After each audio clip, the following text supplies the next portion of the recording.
Monday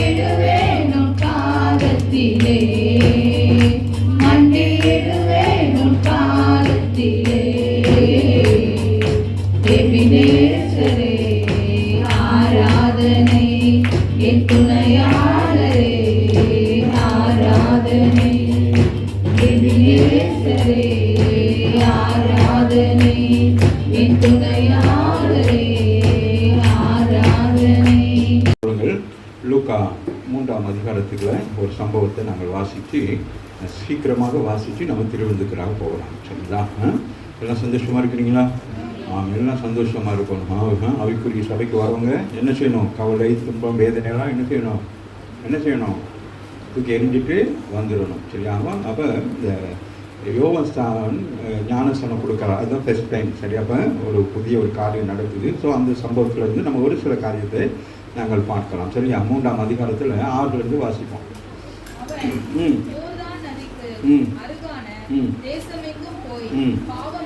பாவ மன்னிப்பு கண்டு பிரசங்கிக்கிறார். முதல் போயிட்டு என்ன செய்கிறாரு? பிரசங்கம் பண்றாரு. ஆச்சரியமா இருக்கு. சரியா? யோர்தான்ல வந்து பிரசங்கம் பண்றாரு. சரி, வாசிங்கம்மா.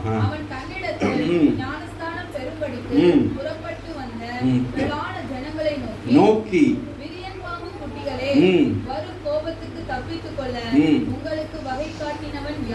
எல்லாரும் ஞானஸ்தானத்தை கொடுக்குறாங்கன்னா அவங்க நினைச்சிருக்கிறாங்க என்னது ஏதோ சாப்பாட்டுக்கு கொடுக்குறாங்க போல இருக்க சபையிலுங்கிற மாதிரிக்கு எல்லாம் என்ன செஞ்சிட்டாங்க, என்னன்னே தெரியாமே வந்துட்டாங்க. சரியா? அப்போ அவர் என்ன சொல்றாரு? வெறும் பாம்பு குட்டிகள் அப்படின்னா என்னது தெரியும் தானே. நம்ம இதெல்லாம் ரொம்ப எக்ஸ்பிளைன் பண்ணிட்டு இருக்கேன், எனக்கு டைமும் இல்லை, நம்ம போய்கிட்டே இருப்போம். தெரியாம இப்போ சொல்றாரு, என்ன நினைச்சிட்டு வந்திருக்கீங்க? ஞானஸ்தானம் நீங்க நினைச்சிட்டீங்களா சும்மாவா? இது ஒரு பெரிய ஒரு சரித்திரமான ஒரு காரியம். என்னை ஆண்டவர் என்ன செய்திருக்கிறார்? அதற்கென்று முன் குறித்திருக்கிறார். என்னை குறித்து தீர்க்க சொல்லப்பட்டிருக்கிறது. இவைகள்லாம் நிறைவேறி கொண்டிருக்குது. எனக்கு பிறகு ஒருத்தர் வர போறாங்கிற விஷயமெல்லாம் உங்க எல்லாருக்குமே தெரியும். இயேசுக்கும் அவருக்கும் ஒரு மாச கணக்கில் தான் என்னது டிஃப்ரென்ஸ் வயசு. சரியாக?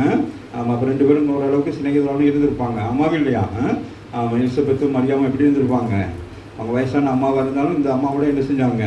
அது சில காரியங்கள்லாம் இருக்குது. அதெல்லாம் நான் உங்களுக்கு சும்மா ஓரெல்லாம் சொல்லிட்டு இப்போ நம்ம இதுக்குள்ளே போயிடுவோம்.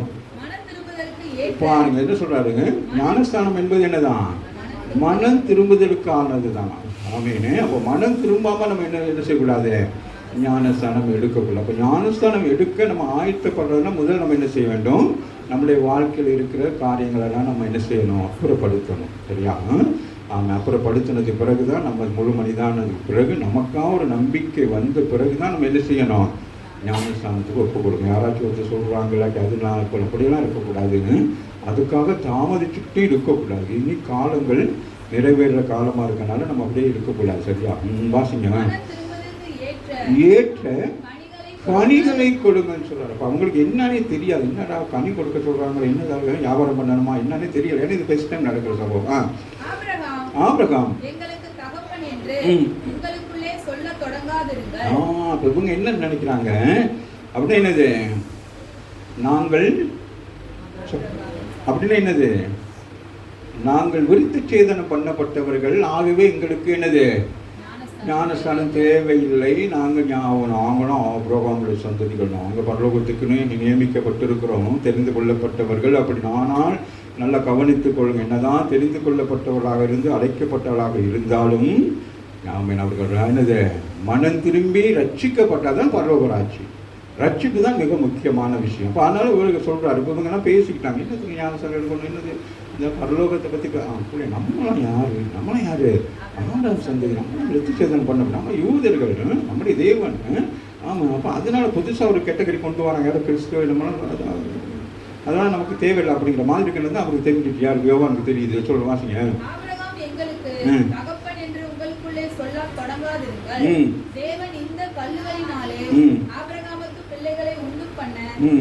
அந்த அளவுக்கு இருதயம் கடினமா இருக்கு. ஒரு காரியத்தை சொல்றதுனால அவங்க எப்படி இருக்கு? அதனால தான் சொல்றாரு. ஆபிரகாம் என்ன ஆண்டவர் நினைச்சா என்ன செய்வாரு? ஆபிரகாமுக்கு கல்லுகளை கொண்டு வர்றாரு. அந்த அளவுக்கு என்னது அந்த இது அவங்க நாங்கள் யாரும் சொல்கிற விஷயத்தில் அப்படி இருக்காங்க. நிறைய பேர் சில நேரங்களில் நம்ம அப்படியே இருந்துக்கணும் இல்லையா? மொழியிலையோ மதத்திலேயோ இனத்திலேயோ ஜாதியிலையோ ஏதோ ஒரு விஷயத்தில் நாங்கள் எப்படி இந்த காரியத்தை செய்வோம்னு யோசிக்கிறாங்க. அந்த மாதிரி அவங்க யோசிக்கிறாங்க.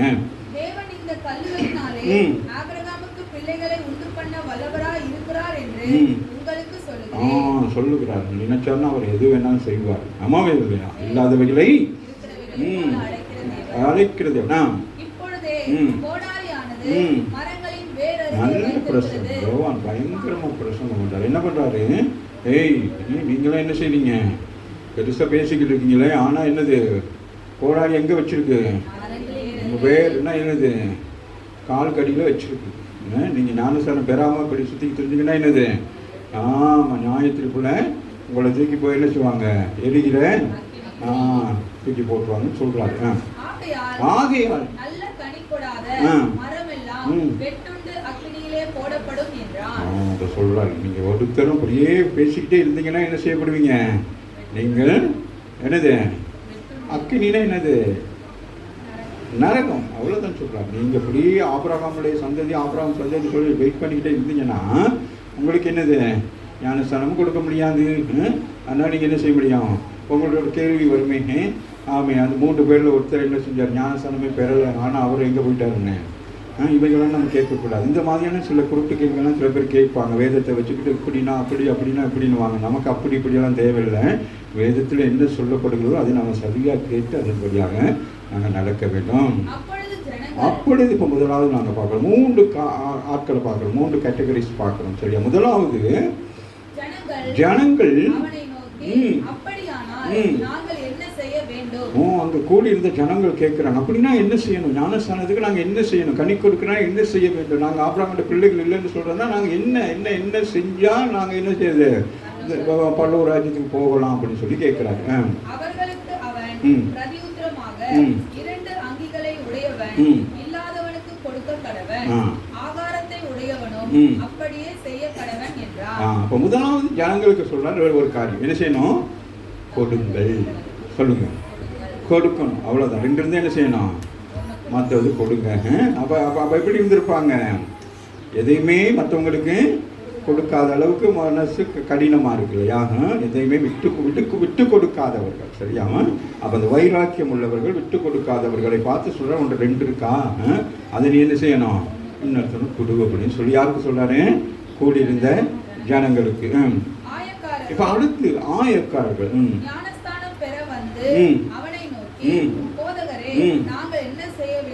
ஏன்னா ஒரு கொடுத்த பிரசங்கம் என்ன ஆயிட்டு? ஆமா, பேதுருடைய பிரசங்கம் என்ன ஆச்சு? அது போல யோவானுடைய பிரசங்கம் எப்படி இருக்கு? பயங்கரமா இருக்கு. வந்து சொல்றாரு என்னது? கோட்டாரியானது. அப்போ அப்படின்னு பயன்ட்டான். மேல சொல்லிட கூட பேசாம இருந்தாங்க. மனதிற்குள் கேட்ட கனியை கொடுங்க என்ன. ஆனா அடுத்து பிரசங்கத்தின் குறிப்பு எப்படி வந்துச்சு? ஆபத்து வரப்போகுது. அம்மாவே இல்லையா? அதுக்கிடையே நீங்க என்ன செய்யணும்? மனம் திரும்ப வேணும் அப்படின்னு சொல்றாரு. சரியா? ஆமாம், மனம் திரும்பாதனால என்னது? அவங்க என்ன செஞ்சிட்டாங்க? அழைக்கப்பட்டார்கள், தெரிந்து கொள்ளப்பட்டவர்கள், கூடவே வந்தார். ஆனாலும் என்ன செய்யலை? மனம் திரும்பாதபடினாலே கானானுக்குள்ளே பிரவேசிக்க முடியாதபடிக்கு எல்லாரும் என்ன செஞ்சாங்க? செத்து மடிந்தார்கள். பாவத்தினால மடிந்தார்கள். கீழ்ப்படியாதனால மடிந்து போனாங்க. அம்மாவில்லை, பெரிய பாவம் இது கீழ்ப்படியாமை. அம்மாவில்லை, அதனால என்ன செஞ்சாங்க? மறித்து போனாங்க. அப்ப இங்க சொல்றாங்க வாயக்காரர்கள் போதகரே அவங்க கேட்கிறாங்க. ஜனங்கள் கேட்டது கூட இவங்க என்ன செய்யறாங்க? ஆயக்காரரும் ஓடி வந்து கேட்கிறாங்க, ஐயா என்ன செய்யலாம் போதகரே அப்படின்னு கேட்கிறாங்க.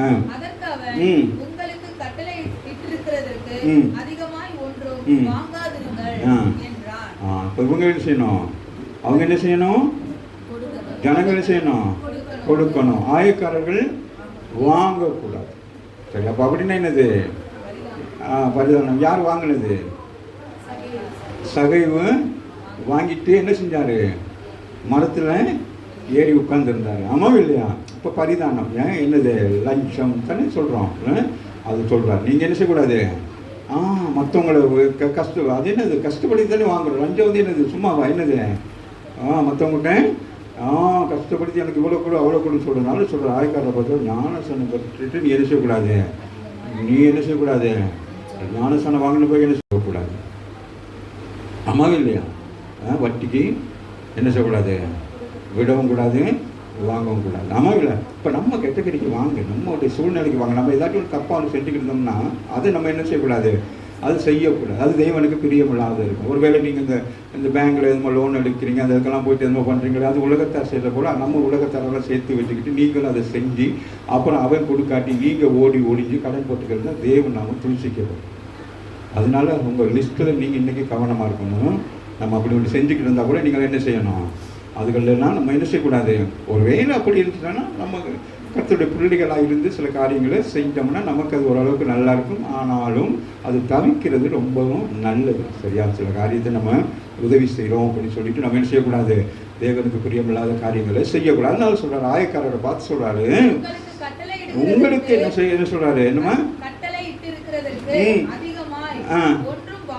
வாங்காதீங்க. 100 ரூபா வாங்கினா 100 ரூபா மட்டும் வாங்கு, அதுக்கு மேலே செய்யக்கூடாது. இன்றைக்கெல்லாம் நிறைய நேரங்களில் நானும் பார்க்குறேன், சில இடங்களில் என்ன செய்கிறாங்க, அந்த கேஸ் எல்லாம் அந்த பிரச்சனை வந்த நேரம் அவங்க என்ன செய்கிறாங்க, 1000 ரூபாய்க்குள்ளதை வாங்கி 2500 ரூபாய்க்கு விற்றவங்கலாம் இருக்கிறாங்க. ஆமாம் இல்லையா? அதெல்லாம் என்னது, சாபம். புரியுதா?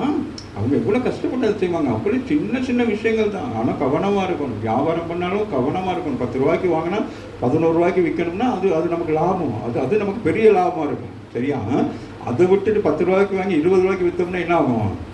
அதனால எல்லா விஷயமும் நம்ம என்னது, ரொம்ப கவனமாக இருக்க வேண்டும். சரியா? ஏன்னா நம்ம யாரு, கிறிஸ்த அவர்கள். அப்போ நம்ம எப்படி இருக்கணும்? அப்போ சொல்கிறா, நீங்கள் இப்போ ஞானஸ்தானம் பெறுறதுனா நான் ஞானஸ்தானம் கொடுக்குறேன். என்ன பேரில் கொடுக்க போகிறேன்? இயேசுவின் நாமத்தினாலே கொடுக்க போகிறேன். அப்போ நீங்கள் இதுக்கு பிறகு தவறு செஞ்சால் என் பேர் அடிபடாது. யார் பேர் அடிபடும்? இயேசுடைய நாமம் அடிப்படும். நம்ம இல்லை, இயேசுவின் நாமத்தை தான் ஞானஸ்தானம் பெறுறோம். அப்புறம் ஞானஸ்தானம் பெற்றதுக்கு பிறகு செஞ்சால் கிறிஸ்தவங்களாம் பண்ணுறாங்களா அப்படிங்கிறது வரும். சரி, 3வது வாசிங்க. அப்போ அடுத்து ஓடி வராங்க யாரு?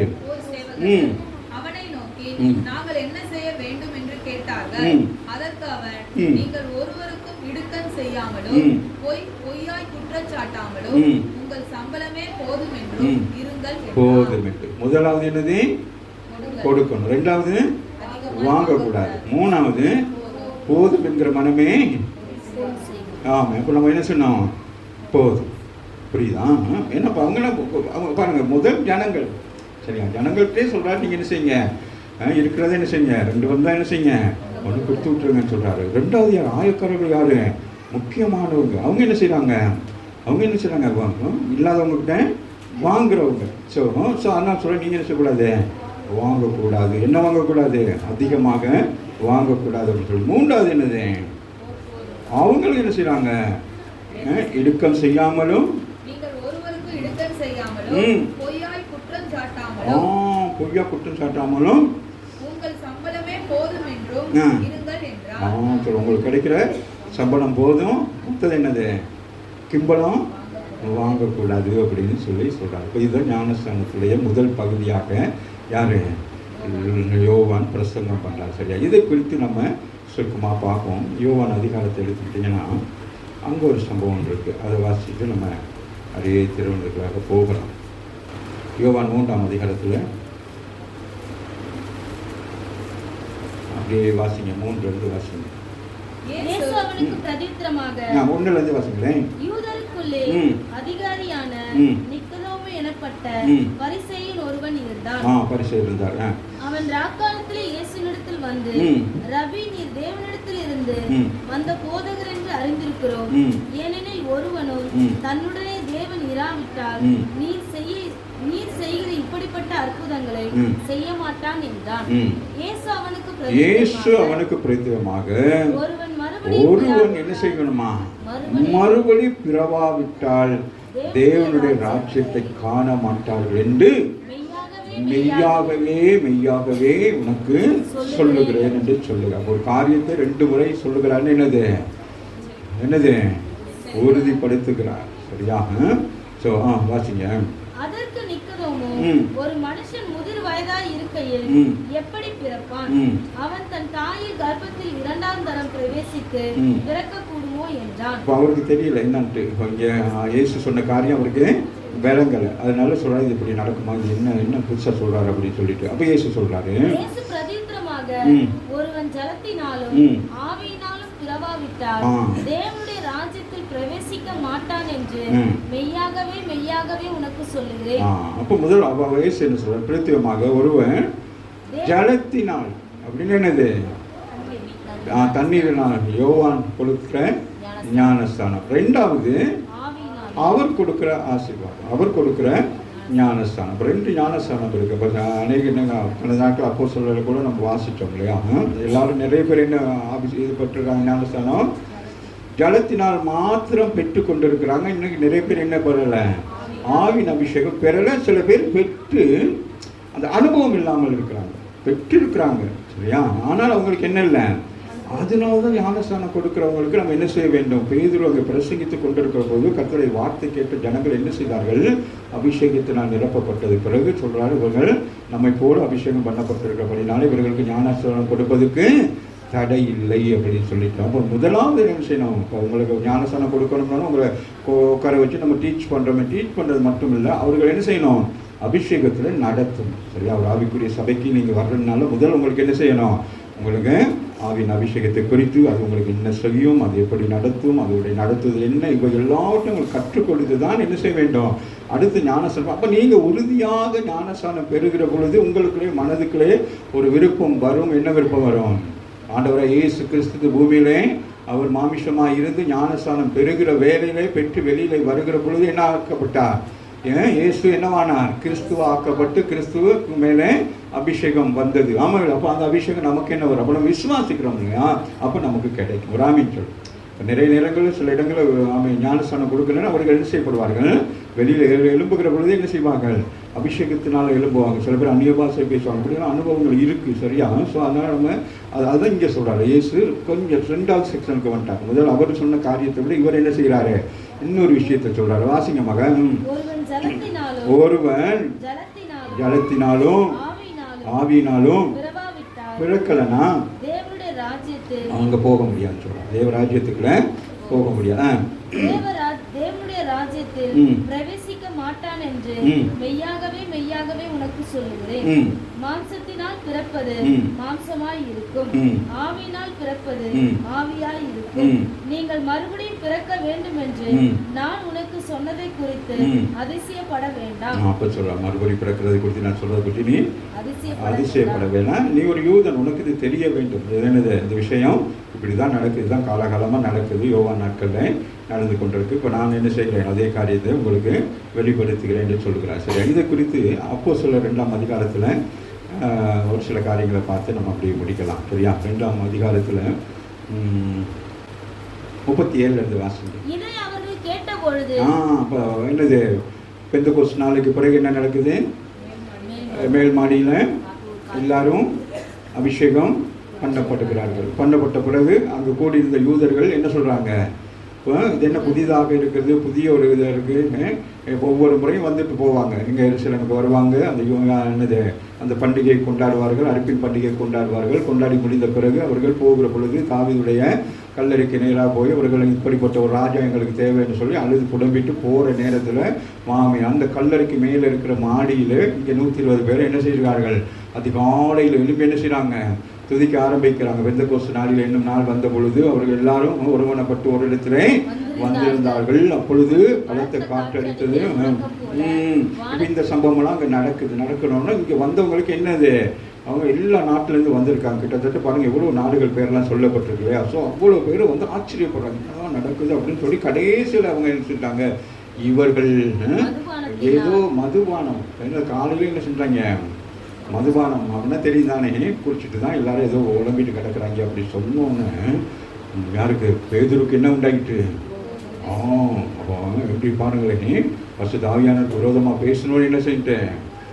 இப்போ இயேசு கிறிஸ்துக்கு விரோதமாக பேசினா கூட நமக்கு மன்னிப்பு உண்டு. ஆனால் பரிசுத்த ஆவியானவருக்கு விரோதமாக பேசினா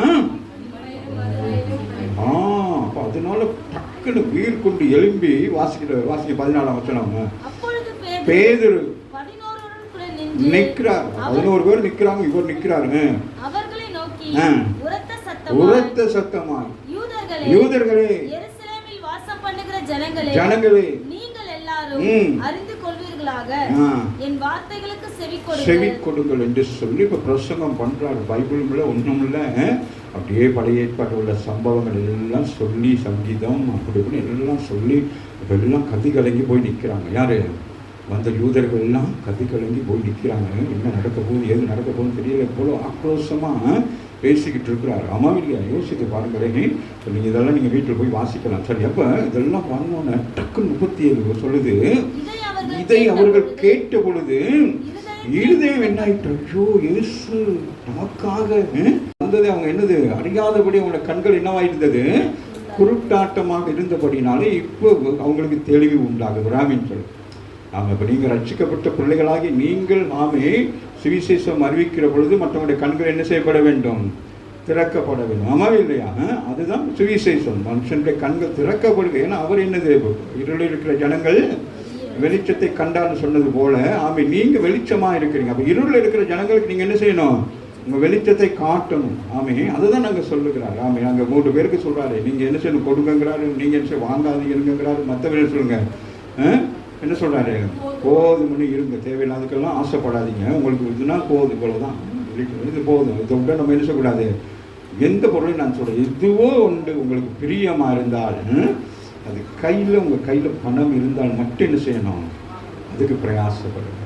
இல்லாமல் மற்றவங்களுடைய ஆலோசனையை கேட்டு ஏதாச்சும் போய் நீங்கள் என்ன செய்யக்கூடாது, சிக்கிக்கொள்ளக்கூடாது. உங்களுக்கு என்னது, அது கொடுக்க திறன் இருந்தால் என்ன செய்யலாம், அது செய்யணும். அப்போ நீங்கள் வேலை செய்கிறீங்க, அப்போ உங்களுக்கு திறன் இருக்குது, உங்களுக்கு கொடுக்கக்கூடிய முடியும் அப்படின்னு நீங்கள் என்ன செய்யலாம், பேங்க் மூலமாக எதுவும் வாங்குறீங்க, உங்களுக்கு குறைந்த வட்டியோ ஒன்று கிடைக்கிது. ஸோ இது உலக நியதி, உலகத்தில் இருக்கிறோம். நம்ம ஒரே தான் நமக்கு மேலே பார்த்துக்கிட்டு இருக்க முடியாது. சில காரியங்களுக்கு நம்ம ஞானமாக சில காரியங்கள் செய்யணும். அதே நேரம் அது தேவனுக்கு உகந்ததான்னு சொல்லி நம்ம பார்த்து செய்யணும். சரியான முதல் இது வேணுமா அப்படின்னு நம்ம பார்க்கணும். அப்போ இது வேணாம், அப்போ வேணாம் அப்படின்னு. இதை அவர்கள் கேட்ட பொழுது சக்குன்னு எங்க குத்துனாங்க, இயேசுக்கு இருதயத்தை குட்டி பார்த்தார்கள், மரித்திருக்காரா உயிரா இருக்காரா. நாம இல்லை. இப்போ அவங்களோட இருதயம் என்ன ஆகுது, இப்படிப்பட்ட ஒரு பரிசுத்தவான என்ன செய்யட்டோம், அது பயந்துட்டாங்க. வாசிங்க.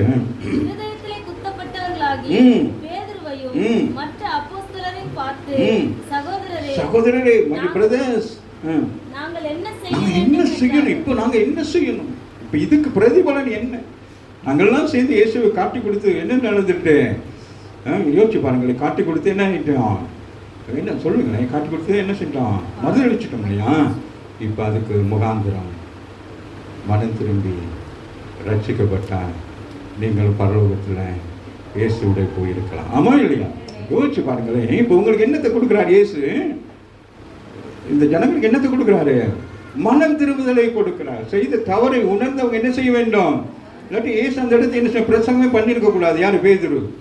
ஆனால் பரிசுத்த ஆவியானவர் என்ன செய்யறான், பேதுரு மூலமா பிரசங்கம் பண்றாரு. என்ன பண்றாரு, நீங்கள் மனம் திரும்புங்க. செய்த தவறு உண்மைதான், ஆனால் அதுக்காக தான் அவர் வந்தார். நீங்க செய்தது தான் தெய்வ சித்தம், தெய்வ சித்தத்தை நிறைவேற்றுங்க. ஆனால் நீங்கள் அதை நிறைவேற்றினால உங்களுக்கு மன வேதனையாக இருக்கு. அந்த வேதனையை போக்குவதற்கு உங்களுக்கு என்ன இருக்குது, ஒரு ஆப்ஷன் ஒன்று இருக்கு. என்னது, நீங்க மனம் திரும்பணும். ஆண்டவரே, நாங்கள் செய்த பாவத்தை எங்களுக்கு மன்னிச்சிருங்க அப்படின்னு நீங்க சொல்லிட்டீங்கன்னா நீங்க யார்கிட்ட பிள்ளையாயிருவீங்க, அதே தேவனுடைய பிள்ளையாய் மாறிடுவீங்க. ஆமாவும் இல்லையா? நீங்க இயேசுக்கு என்னவாயிருவீங்க, உறவாகிடுவீங்க. வாசிங்களேன். அப்ப மனசுக்குள்ள உங்களுக்கு என்னது, இப்படி கடினமா இருக்கிற ஒருத்தரை கொண்டு போய் வச்சு இயேசுவின் நாமத்தினால் ஞானசனம் கொடுக்க முடியுமா? முடியாது. ஆமாவும் இல்லையா? அது போல ஞானசனம் பெற்றவர்கள் அபிஷேகத்தை பெற முடியுமா? முடியாது. பரிசுத்த ஆவியானவர் எப்படி இறங்குவார்? தேவனுக்கு விரோதமாக, இயேசுக்கு விரோதமாக இருக்கிற ஒரு மனுஷனுக்கு நம்ம சபைக்கு ஜனங்கள் வர்றாங்கிறதுக்காக வேண்டி நம்ம எல்லாரையும் கூப்பிட்டு வச்சு கொடுத்துட்டு அவங்க தவறு செய்கிற நேரம் என்ன உண்டாகும்? ஆமேன்னு. அப்ப ஆண்டோடைய நாமம் தூசிக்கப்படும். வாசிங்க. நோக்கி வேற ஒன்றும் செய்யாது. செஞ்ச குற்றத்தை என்ன செய்யணும், இனி செய்யாதீர்கள். செய்ததை என்ன செய்யணும், என்ன செய்யணும்? நீதிமொழி என்ன சொல்லுது, தன் பாவங்களை மறைக்கிறவன் அதை அறிக்கை செய்து விட்டுரு, அதை விடு, அவ்வளோதான். விட்டுட்டா போதும், வேற ஒன்றும் நினைக்காது. தேவன் இல்லை அப்படி சொல்லி லிஸ்டெல்லாம் போட மாட்டார். ஆண்டவரே நீ மன்னியும்னாலே என்ன ஆயிரும், அவ்வளவும் என்ன ஆயிரும், மன்னிக்கப்பட்டுரும். அதை மீண்டும் நம்ம செய்யாதபடி பார்த்துக்கணும். ஆவாசம். ஒவ்வொருவரும் எங்க வீட்டில் எங்க அம்மா ஞானஸ்தானம் பெற்றுட்டாங்க, அதனால நானும் குதிக்கிறேன்னு குதிக்க முடியாது. என்னது, ஒவ்வொருவரும் அதுதான் அந்த வயதில் நம்ம கொடுக்குறோம். அந்த முதிர்ச்சி வரணும். இந்த வயது அவங்க உணர்ந்து அந்த ஞானஸ்தானம் பெற்றால் தான் அவங்க என்ன செய்வாங்க, அதில் நிலைத்திருப்பாங்க. இல்லைன்னா அவர்கள் சபைக்கு வந்தாலும் அவர்கள் என்ன செய்யணும், போதகத்தில் அவர்களை நடத்தணும். இப்படி செய்யணும்னு சொல்லி என்ன செய்யணும்? இந்த பிள்ளைகள்லாம் சிறு வயதில் ஞானஸ்நானத்தோடு தான் இவங்களை கண்டித்து உணர்த்தி அன்பு செலுத்தி இவர்களை ஆதரிக்க வேண்டியதாக இருக்குது. ஏன்னா வழி விலகி போவதற்கு இவங்களுக்கு என்னது இன்னும் அந்த மெச்சூரிட்டி வராமல் இருக்கிறாங்க. இப்போ சரியான ஒரு மெச்சூரிட்டி வந்துட்டாங்கன்னா அவங்க என்ன செய்ய மாட்டாங்க? சபையை விட்டு விலக மாட்டாங்க, சத்தியத்தை விட்டு விலக மாட்டாங்க. ஒருவேளை சபையை விட்டு விலகினாலும் சத்தியத்தை விட்டு விலக மாட்டாங்க. அவங்க சத்தியத்தில் நிலைத்திருப்பாங்க, அவங்க தெய்வ பிள்ளையாகவே இருப்பாங்க. ஆமாவே இல்லை? அதுதான் பெரிய கஷ்டமான ஒரு காரியம். தெரியாமல் வாசிங்க. ஒவ்வொருவர் பாவ மன்னிப்புக்கென்று இயேசு கிறிஸ்துவின் நாமத்தினாலே ஞானஸ்தானம் பெற்றுக்கொள்ளுங்கள். நீங்க யாரை குத்தி கொலை செய்தீர்களோ அந்த நாமம் தான் உங்களுக்கு என்னது? வாழ்வளிக்கிறது. ஒரு ஆமீன் சொல்லுங்க. யாருக்கு விரோதமா நீங்க செயல்பட்டீங்களோ அந்த நாமம் தான் என்னது? உங்களை பரலோக ராஜ்யத்துக்கு கொண்டு போகிறதா இருக்கு. வாசிங்கடா. அப்பொழுது பரிசுத்த ஆவியின் வரத்தை பெறுவீர்கள். ரெண்டாவது என்னது? அப்ப பாருங்க, பாவ மன்னிப்பு எதை நம்ம கொடுக்கிறது? புது வாழ்க்கையை கொடுக்கிறது. ஆமாம் இல்லை? அப்ப ரட்சிப்பு நமக்கு என்னத்தை கொடுக்கிறது? ஒரு புது மாற்றத்தை கொடுக்கிறது. ஆமாம் இல்லை? அப்ப ரெண்டு காரியம் நடக்குது. ஒண்ணு என்னது? பரலோக ராஜ்யத்துக்கு போவதற்குரிய அனுமதி கிடைக்குது. ரெண்டாவது, இந்த பூமிகளை நாம் பரிசுத்தமாக வாழ்வதற்கு பரிசுத்த ஆவியானவரை பெற்றுக்கொள்ளுகிறோம். அப்போ பரிசுத்த ஆவியானவரை பெற்றுக்கொண்ட பிறகு நம்ம எப்படி வாழ்வோம்? சொல்லுங்களேன், எப்படி வாழ்வீங்க? பரிசுத்தமாக வாழ்வீங்க. அவ்வளோதான். பரிசுத்தம்னா என்னது? லக்ஸ் போட்டு குடிச்சிட்டு இருக்கிறது இல்லை. அவர் விசுவாசிக்க, அதுதான் பரிசுத்தம். அவர் தான் நம்புறோம், அதுதான் பரிசுத்தம். பரிசுத்தம்னு வேறு மாதிரிலாம் யோசிச்சுட்டுலாம் இருக்கக்கூடாது. இப்போ நம்ம பரிசுத்தம் அப்படின்னா நமக்கு ஒன்றுதாங்க விசுவாசி கொண்டு பாவத்தை தான் நிறுத்துவோம். நீ அதை செஞ்சு இதை செஞ்சு அப்படின்னு சொல்லி இது எல்லாத்தையும் விட என்னது? இது சூழ்நிலைகள், இது மனுஷனுக்குள்ளே சூழ்நிலைகள், இது மனுஷனுடைய அமைப்பு. ஆனால் நம்ம என்னது? காரணத்திலும் என்னது? விசுவாசத்தை விட்டு நம்ம என்ன சொல்லக்கூடாது? விலகி போகக்கூடாது. விலகி போவதற்கு தான் யோபுவை சுற்றிலும் சிநேகிதர்கள் வந்து என்ன செய்தார்கள்? ஆமீன், அநேக விளக்கங்களை கொடுத்து கொண்டிருந்தார்கள். ஆமாம் இல்லையா? ஆனாலும் யோபு இயேசுவை விட்டு, பிதாவாகிய தேவனை விட்டு என்னது? விலகவில்லை. நான் மரித்தால் என்ன செய்வேன்? நான் அவரை காண்பேன் என்று சொல்லுகிறார். அவர் காலத்தில் இயேசுவை குறித்து சொல்லப்பட்டிருந்ததா பழைய ஏற்பாட்டில்? ஆனால் அவர் என்ன சொல்கிறார்? என் கண்களே என்ன செய்யும்? அப்படின்னா எவ்வளவு என்ன விசுவாசம், என்ன நாலேஜ் யோசிச்சு பாருங்க. கர்த்தருடைய பிள்ளைகள் எப்படி இருக்கீங்கன்னா, ஆமா, அதுதான் வேதத்தை வாசிங்கன்னா இதுதான் உங்களுக்கு நாலேஜ். நீங்க வேற என்னத்தெல்லாம் வாசிச்சாலும் உங்களுக்கு என்னது? உலக ஞானம் வரும், அது ஒன்றுக்கும் தேவைப்படாது, சம்பாதிப்பதற்கு தேவைப்படும். ஆமா இல்லையா? ஆனால் தேவ ஞானம் உலகத்தை ஆளுகை செய்யும் அளவுக்கு உங்களை கற்று உயர்த்துகிறவராக. ஆமாம் இல்லை? அநேக பரிசுத்தவான்கள் ஆசீர்வாதமாக இருப்பதுக்கு காரணம் என்ன? இன்றைக்கு அவங்கள ஆசீர்வாதம் இருக்கு, நமக்கு போராமையாக இருக்கு. என்னடா அப்படியெல்லாம் இருக்கிறாங்கன்னு. அவங்க அந்த வேதத்தின் நிமித்தம் அவருடைய முழங்கால்களை போய் நீங்கள் பார்க்கணும். அவங்களுடைய சந்ததிகள், அவங்களுடைய பெற்றோருடைய முழங்கால்களை போய் பார்க்கணும். அவங்களுடைய அவங்க பட்ட பாடுகள், வேதங்கள்லாம் நீங்கள் பார்த்தீங்கன்னா தெரியும். அதை நிமித்தம் கர்த்தரை சந்ததிகளை ஆசீர்வதித்திருக்கிறார். ஆமாம், சும்மா ஆசீர்வாதம் வர்றதுக்கு ஆண்டவர் சும்மா கொடுக்க மாட்டார். நிறைய பேர் நினைக்கிறது, ஐயோ அப்படி வாங்கினாங்க இப்படி வாங்கினாங்க, அப்படியெல்லாம் வாங்க முடியாது. அப்படி வாங்கியிருந்தால் அதுக்கு வேறு விதமான வழி இருக்குது, நமக்கு அது தேவையில்லை. சரியா? அதுதான் இங்கே சொல்லியிருக்கிறார். நீங்கள் என்ன செய்யணும்? 3 பேருக்கு என்ன சொன்னார்? கொடுங்க, வாங்காதிருங்க, போதுமன்ற ஆலயம் கட்டு. ஆலயம் கட்டுறதுக்கு நம்ம 15 லட்சம் தேவை. அதுக்கு மேலே வந்து என்ன செய்யணும்? அதுக்கு மேலே வந்து என்ன செய்யணும்? 20 லட்சம் வந்துட்டு என்ன செய்யணும்? சொல்லுங்க பிள்ளைங்களா, நம்ம என்ன செய்யணும்? என்னம்மா? Return back. வேலை, அவருடைய வேலைக்கு நம்ம 15,000 கொடுத்துருக்காங்கன்னா அவ்வளோதான். புரியுதா? இப்போ நான் கன்வென்ஷன் கூட்டங்களுக்குலாம் என் கையில் காசே இருக்காது, ஆனால் கன்வென்ஷன் கூட்டம் செய்வேன். எனக்கு சிஸ்டர் நல்ல உதவியாக இருப்பாங்க. வேற ஒரு சிஸ்டர்னா என்னத்துக்கு இவ்வளோ பணம் லட்சக்கணக்கில் செலவு பண்ணி என்னத்துக்கு நீங்கள் கூட்டம் நடத்துங்க? பெரிய பெரிய ஆட்கள் நடத்துகிற மாதிரி நாங்கள் நடத்துகிற கூட்டமும் அப்படி ஒரு பயங்கரமாக இருக்கும். நாங்கள் ஆரம்பிக்கிற நேரம் 0வில் தான் ஆரம்பிப்போம். முடிக்கிற நேரத்தில் அதிகமான பணத்தை கற்றுக் கொடுப்போம். எந்த நஷ்டமே இருக்காது. Settlement is the settlement.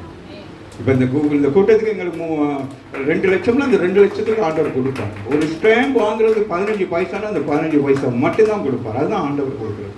கூட கொடுக்க கவனமாக இருக்கணும். இது ஏதோ நம்ம வேறு யாரோ கொடுக்குறாங்கன்னு நம்ம கவனமாக இருக்கணும். நம்ம அப்படி நம்ம ஆண்டவர் பார்த்து சொல்லுங்கள், பார்த்து கிட்டத்தட்ட 7 கன்வென்ஷன் செய்திருக்கேன். ஸ்ரீலங்காவில் 3 கன்வென்ஷன், இந்தியாவில் மயிலாடுதுறையில், இங்கே சென்னையில், இப்படி பல இடங்களில் எந்த எதிர்பார்ப்புமே இல்லை. அப்புறம் திருப்பலவாயில் கூட்டம் நடத்துக்கு எல்லாம் ரெடி ஆச்சு. இப்போ அங்கே சொன்னாலும் சவுண்ட் சிஸ்டம்லாம் நான் பார்த்துக்கலாம், 58,000 ரூபா. அப்போ நான் யோசிக்கிறேன், ஒன்றுமே இல்லை, நம்ம கையில் என்ன இல்லை, வருமானமே இல்லை. ஆனால் அங்கிள் என்ன சொல்கிறாங்க, அதை நான் பார்த்துக்கிறேன், சவுண்ட் சிஸ்டம்லாம் நான் 58,000, அது ஓகே, நான் புறப்படலாம் அப்படின்ட்டாங்க. ஆனால் என் மனசுக்குள்ள வேதனை நம்மளே வந்து நான் யோசிச்சுக்கிட்டே இருக்கிறேன். சரி கோர்ஸ்லாம் அடிக்கிறதுக்குள்ள போகிறோம், போட்டு எல்லாம் பண்ணால் எவ்வளவு அந்த 58,000 ரூபாய் செக் ஒன்று வருது. நம்ம யோசிச்சு பாருங்க. அப்போ நான் ஒரே சந்தோஷம் வந்தோன்னே கொஞ்சம் பார்த்து சித்தத்தை சொன்னேன், பிரச்சனை இல்லை, அப்பா கொடுக்க தேவையில்லை, நம்ம என்ன செய்யலாம். அப்படி தேவன் என்ன செய்கிறார், நடத்துகிறவராக இருக்கிறார். இன்னைக்கு ஏன் உங்களுக்கு இதெல்லாம் சொல்கிறேன்னு கேட்டால், நீங்கள்லாம் என்ன செய்யணும், அவரை நம்பி நாம் செயல்படுற நேரம் அதுதான் போதும். நமக்கு லிட்டில் பிட் இது எனக்கு போதும். என்னது வெளியே என்ன சொன்னார், முழு என்ன மாவடிகளை எனக்கு என்னது அடை கொண்டு வரணும் சொன்னார். இல்லை, எனக்கு என்னென்ன, நீ ஆசீர்வதிக்கப்பட எனக்கு கொஞ்சம் கொடு, நான் உன்னை பெருக செய்வேன். அதுதான் கொடுக்கல் வாங்கல். நீங்கள் கொடுக்குறீங்க, மற்ற பேசுகிற வாசிங்களா, நான் பிடிக்கிறேன். எப்பொழுது மனம் திரும்பி இயேசுவை ஏற்றுக்கொண்டு பெறும் பொழுது வரத்தை பெறுவீர்கள். வாக்குத்தத்தமானது உங்களுக்கும் உங்கள் பிள்ளைகளுக்கும் ஐயோ நம்முடைய தேவனாகிய கர்த்தர் வரவழைக்கும் தூரத்தில் உள்ள யாவருக்கும் உண்டாயிருக்கிறது என்று சொல்லி. பாருங்களேன், நீங்க செய்யற காரியம் பாருங்களேன். நீங்க ஞானஸ்நானம் பெற்று பாருங்க, வாக்குத்தத்தமானது உங்களுக்கும் உங்க பிள்ளைகளுக்கும். நம்முடைய தேவன் என்னத்தை சேர்த்து வைக்கிறீங்க, எல்லாம் சேர்த்து வைக்கலாம் போயிடும். ஜிபேயில் இது ஒன்று தான் என்னது அங்கேயே இருக்கும். பாருங்களேன், எவ்வளோ அழகாக சொல்கிறாரு பாப்பா. நல்ல பயங்கர கடுமையாக ஒரு பிரசங்கம் பண்ணிட்டு அவங்க ஞானஸ்தானத்துக்கு ஒப்பு கொடுத்தோன்னு சொல்கிறாரு, வாக்கு தத்தமானது உங்களுக்கும் உங்கள் பிள்ளைகளுக்கும் நம்முடைய தேவனாகிய வர்ற வரைக்கும் ஒரு நாள் குறைந்து போவதில்லை. சொல்லுங்க, இந்த சபைக்கு வருகிற பிள்ளைங்க என்ன செய்ய மாட்டீங்க, ஒரு நாள் குறைந்து போக மாட்டீங்க. உங்களையும் ஆசீர்வச்சு, உங்கள் பிள்ளைகளையும் ஆசீர்வச்சு, உங்கள் பிள்ளைகளுடைய பிள்ளைகளையும் ஆசீர்வச்சு நீ விசுவாசிக்கணும். இல்லாட்டி ஞானஸ்தானம் வாங்காது. பொய்க்கு ஞானஸ்தானம் வாங்கிட்டு அங்கங்கேயும் நிற்கக்கூடாது. சோறு கொடுப்பாங்களா, ரொட்டி கொடுப்பாங்களா, பிஸ்கட் கொடுப்பாங்களா, என்னது டீ கொடுப்பாங்களான்னு. உன்னுடைய என்னது உனக்கு என்ன இருக்கான், வாக்கு தத்தமானது அது எங்கேருந்து வருதான் சொல்லுங்க, பரலோகத்தில் தேவனிடத்திலிருந்து வருகிறது. இங்கே நம்ம இங்கே சும்மா நம்ம நினைக்கிறோம். பாருங்க, வாக்கு தத்தமானது உங்களுக்கும் சொல்லுங்க, எங்களுக்கும் எங்க பிள்ளைகளுக்கும் நம்முடைய தேவனாகிய கர்த்தர் நியாயத்தில் போற வரைக்கும் தூரத்தில். அப்படின்னா யாரு, ரட்சிக்கப்படாத அவங்களுக்கும் ஆண்டவன் சில உன்னிமித்தம், உன்னீதிமான் உன்னிமித்தம், உன் புருஷன் ரட்சிக்கப்பட, உன் மனைவி ரட்சிக்கப்பட, உன் பிள்ளைகள் ரட்சிக்கப்பட, அவங்களுக்கும் ஆண்டவர் பெண்டிங்கில் வச்சிருக்கிறாங்க. எவ்வளவு பெரிய ஒரு காரியம். வாசிங்களா. இன்னும் அநேக வார்த்தைகளாலும் சாட்சி கூறி மாறுபாடுள்ள இந்த சந்ததியை விட்டு விலகி உங்களை ரட்சித்துக் கொள்ளுங்கள் என்று புத்தி சொன்னார். மாறுபாடான சந்ததி யாரு, சொந்த ஜனங்கள். எப்படிப்பட்டவங்க, இங்கிட்ட ஒன்று சொல்றது, அங்கிட்ட ஒன்று சொல்றது, திரும்பி சொல்றது, நிற்கிந்து சொல்றது, உட்கார்ந்து சொல்றது, கண்ணில் பேசுறது, மூக்கில் பேசுறது, வாயில் பேசுறது, அதெல்லாம் நமக்கு மட்டும்தான் இருக்கு. ஆமேன்னு அப்படின்னா சரி, அது எங்கேயும் போகுது அப்படின்னு அர்த்தம். அப்படின்னா என்னது, எங்கே போகுது, எல்லாம் உங்கள்கிட்ட தான் படித்தேன். அம்மாவே இல்லையா, அப்போ கண்ணில் எப்படி பேசுது. பரதநாட்டியம் ஆடுறவங்க கூட அப்படி கண்ணில் பேச மாட்டாங்க. அம்மாவே இல்லையா. ஆனால் நம்ம என்ன செய்வோம், அப்படின்னா என்னது, எங்கே போகுது, போயிடுச்சு, வரும் வராது. அம்மாவே இல்லையா. வாசிங்களா. சாட்சி சொல்றாரு, தன்னுடைய சாட்சியெல்லாம் சொல்றாரு. நானும் மறுதளித்தேன். என்னை ஆண்டவர் என்ன செஞ்சிருக்காரு, அப்போஸ்தலரா மாத்திருக்காரு, பெரிய ஊழியத்தை கொடுத்திருக்காரு. அம்மாவில் அதான் சொல்றேன். மாறுபாடுள்ள இந்த சந்ததியை விட்டு விலகி உங்களை ரட்சித்துக் கொள்ளுங்கள் என்று புத்தி சொன்னார். அவனுடைய வார்த்தையை சந்தோஷமாய் ஏற்றுக்கொண்டார்கள். சந்தோஷமாக. அவங்களுக்கு என்ன ஆயிட்டு, பயமுறுத்தல. என்ன செய்யல, பயமுறுத்தல. நீ ஞானஸ்நானம் பெறாட்டி நீ செத்து போவ, கை கால் விளங்காம போயிடும். அப்படியா, ஆண்டவருக்கு செஞ்சீங்கல்ல, பழி தீர்ப்பாரு. நம்ம ஆண்டவர் என்ன செய்வாரு, ஓட விட்டு குத்துவாரு. எப்படியா, மனம் திரும்புங்க, ஞானஸ்தானம். அவ்வளவுதானா, வேறு ஒன்றும் பெருசாக ஒன்றும் இல்லையா. ஆமாம் இல்லையா. இல்லாட்டி என்னது, இப்போ ஞானஸ்தானம் வர்றீங்க நீங்கள், உங்களுக்கு நான் ஏதாச்சும் சொன்னேன்னா, தலைகளை நடந்து போகணும்னு சொன்னால் ஞானஸ்தானம் பெறுவீங்களா, நடந்து பிடிச்சி தொங்குங்கன்னா ஞானஸ்தானம் பெறுவீங்களா, உங்களுக்கெல்லாம் என்னது ஏதாச்சும் ஒரு பெரிய வேலையை கொடுத்தா செய்வீங்களா. இல்லாட்டி ஞானஸ்தானத்துக்கு மக இருவாள் போனவன் 10,000 ரூபா கொடுக்கணும், மக 10,000. அதுக்கு நானே என்ன செய்கிறேன், நானே போய் ஞானஸ்தானம் பெற்றுக்கிறேன். புரியுதா? விளக்குது. அந்த உலகம் அவ்வளோ மாயமாலமான உலகமா இருக்கு. அதனால தான் உங்களோட நான் பேசிக் கொண்டிருக்கிறேன். மிக எச்சரிக்கையா இருக்க வேண்டும். வாசிங்களா? சந்தோஷமாக ஞானஸ்தானம் பெறுவது எப்படி விட்டது? சந்தோஷம். ஒரு புது வழி, புது வாழ்க்கை. எப்படிப்பட்ட வழி? அவரோடு நடக்கிற வழி, அவரோடு பேசுகிற வழி. ஆமா இல்லையா? அப்படிப்பட்ட ஒரு இது என்னது? யாரு தெரியுதா? அப்ப நம்ம உறவுகளுக்குள்ள கோவிச்சுக்கிறோம்ல, என்னது சொல்லுவோம் இல்லையா? நான் செத்தானோ சொல்லுங்களேன், சாவுக்கு முடிச்சு பார்க்கும் போல இருக்கு, அப்போ சொல்லுங்க, திடீ கண்ணை முடிக்கும் போல இருக்கு. அதுக்காகவே உள்ளுக்கு மூச்சு, இன்னும் மூச்சு போக மாட்டேங்குது. ஏன்னா சுத்தி பார்த்துக்கிட்டு இருக்காது, கேள்வி விட்டு வருதான்னு சொல்லிட்டு மனம் திரும்புவோம். சொல்லுங்க, சந்தோஷமாய். ரட்சிப்பு என்பது என்னது? சந்தோஷம், அபிஷேகம். அதான் பெந்தெகோஸ்து சபைக்கு வரவங்களுக்கு நான் என்ன சொல்றேன்? சந்தோஷமா வரணும். இந்த சந்தோஷம் வேற எங்கேயும் கிடைக்காது. வேற எங்க போனாலும் என்னது? பார்க்கறது கூடார மாதிரி தான் இருக்கும். இங்கதான் நமக்கு சந்தோஷம். ஆமா இல்லையா? அழகாக இருக்கும் சில இடங்கள், ஆனால் அங்க என்ன இருக்காது? ஆவின் அபிஷேகம் இருக்காது. ஆமா இல்லையா? வாசிக்கிறான். சந்தோஷமா ஏற்றுக்கொண்டவர்கள் ஞானஸ்தானம் பெற்றார்கள். அன்றைய தினம் ஏறக்குறைய 3000 பேர். அப்பா, 3000 இருதயங்கள் திறக்கப்பட்டது. ஒரு ஆமீன். 3000 பேர் பாருங்கள். இன்னைக்கு மாதிரி மைக் வச்சா பேசிட்டு பாருங்க. ஆவியானவர் பேசுற நேரம் அந்த ஆவியானவருடைய வார்த்தை என்ன செஞ்சிருக்கோம்? அப்படியே ஜனங்கள் ஊடுருவி போகுது. மனம் செஞ்சு அழுது புலம்பி தான் என்ன செஞ்சிருப்பாங்க? ஐயோ, நான் என்ன செய்ய போறேன், நான் செய்த தவறுக்குங்கிற நேரம். கவலைப்படாதீங்க, என்ன செய்யணும்? மனம் திரும்புங்க. வாசிங்க, மனம் முடிச்சிடும். 3000 பேர் ஏறக்குறைய 3000 பேர் செஞ்சாங்க. பேர் கொடுக்குறாங்க. என் பேரு என்ன செஞ்சாங்கம்மா? 3000 பேர் என்ன செஞ்சாங்களா? எல்லாரும் என்ன வந்து என்ன செய்வாங்க சொல்லுங்கம்மா? அப்போ சந்தோஷமா என்ன சொன்னாப்பா? 11 பேர் நின்றுக்கிட்டு இருக்காங்க. கையில் என்ன வச்சுக்கிட்டு இருக்காங்க சொல்லுங்கண்ணே. இப்போ நம்ம சபையில் நம்ம ஒரு பெரிய மீட்டிங்கெல்லாம் வச்சு ஆயிரக்கணக்கில் வந்திருக்காங்க. இப்போ ஞானஸ்தானம் ஒப்பு கொடுத்தாச்சு. என்ன செய்வீங்க? நீங்களாம் ஊழியம் செய்வீங்க. என்ன செய்வோம்? நீங்களாம் ஊழியம் செய்வீங்க. முதல்ல என்ன செய்வீங்க? மகங்க என்ன செய்வீங்க? நோட் கொடுத்துட்டு. உங்கள் பேர் என்ன?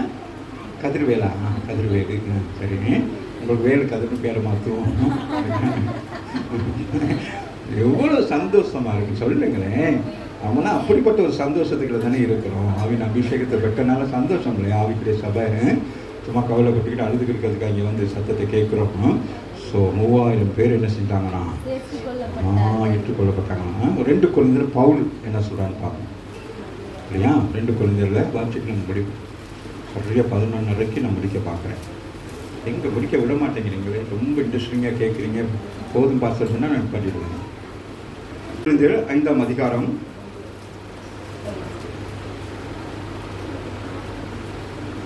5:17 வாசனம். இப்படி இருக்க கொரிந்தியர் ஜனங்களுக்கு சொல்றாங்க. அவங்க பயங்கரமான ஆட்கள், உங்களுக்கு தான் தெரியும் தானே. அவங்க எப்படிப்பட்டவங்க? விக்கிரக ஆராதனை செய்கிறவர்கள். அவங்க கிட்ட சொல்றாரு, இப்படி இருக்க கிறிஸ்துக்கள் வந்து நம்ம என்ன ஆயிட்டோம்? புது சிருஷ்டினா என்னது? புதுசா பிறந்துட்டோம். ஆமா. இப்படி இருக்க ஒருவன் கிறிஸ்துவுக்குள் இருந்தால் புது சிருஷ்டியா இருக்கிறான். பழையவைகள் ஒழிந்து போயின, எல்லாம் புதிதாயின. எல்லாம் புதுசா. நீங்க ஞானஸ்தானம் பெற்றோன்னு என்ன ஆகுது சொல்லுங்க? ஞானஸ்தானம் பெற்றோன்னு என்ன ஆகுது? நாகமாண்ட சரீரம் என்ன ஆனது? அந்த மாதிரி அப்போ என்னது? நம்மளோட உறுப்பு புதுசாகுதுன்னு வச்சு என்னெல்லாம் நடக்கும்? சயின்டிஃபிக்கலாக சொல்லுங்க. எவ்ரிதிங் எல்லாமே என்ன ஆகும்? எல்லாம் புதுசாகும். சும்மா அப்படியா? என்ன பேசிடலாம், அது மூஞ்சுக்கு மேலே தான் போச்சலாம், காலுக்கெல்லாமா வரும் இல்லையே. இது அப்படி இல்லை. இது என்ன ஆகும்? எல்லாமே புரியுதா? ஒரு மனுஷன் என்ன ஆகிறான்? எல்லாம் அப்படின்னா என்னது? டோட்டலாக என்ன ஆகுறாங்க அப்படின்னா என்னது? டோட்டல் நீங்கள் என்ன ஆகுறீங்க? என்னம்மா சொல்லுங்க. என்ன சேஞ்சிங்க? என்ன சேஞ்ச்? நீங்கள் என்ன வாங்குறீங்க? ஞானஸ்தானம் பெற்று என்ன வாங்குறீங்க? டோட்டலாக என்ன ஆகுறீங்க? ஏன் அதுதான் சொல்கிறேன். அதுக்கு இவ்வளோ முக்கிட்டு கிடக்குறீங்க. நம்ம ஆயிடும் மாறணும்னு சொல்கிறேன். நீ கொரிந்தியர் பட்டணத்தில் இருக்க சொல்ற, நீ கொரிந்தியனா இருக்காத, நீ யாரா மாறணும். உனக்குள்ள என்ன இருக்கக்கூடாது? எங்கேயாச்சும் ஒரு இடத்துல கொரிந்தியன் உட்காந்துருக்கக்கூடாது. ஆமாம், மதம், மொழி, இனம், ஜாதி ஏதாச்சும் ஒன்று எங்கள் சைடு என்ன செய்யும், உட்காந்துக்கிட்டு நமக்கு ஏதாச்சும் சொல்லிக்கிட்டு இருக்கோம். ஆமாம் இல்லையா? அப்படியா அப்படின்னு இருக்குது. நம்ம நாட்டை எடுத்துக்கிட்டாலே போதுங்க, என்னென்ன வெறியெல்லாம் இருக்குது. ஆமாவும் இல்லையா? ஸோ அதனால என்னது சொல்றாரு, இப்படி இருக்க